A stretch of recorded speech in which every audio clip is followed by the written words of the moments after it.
আমার কাছে ক্ষমতা তো ভোগের বস্তু না। আমি তো আয়েশ আরাম করার জন্য ক্ষমতা আসিনি।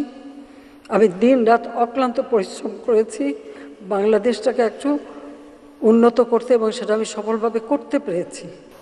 সবথেকে কষ্টের বিষয় হলো যেখানে তেমন কোনো ইস্যুই ছিল না, যে কোটা আমি সম্পূর্ণভাবে সেটা বাতিল করে দিয়েছিলাম। হাইকোর্টের রায় সেটা আবার যখন পুনর্বার নিয়ে আসা হয় সরকারের পক্ষ থেকে, আমরা আপিল করি।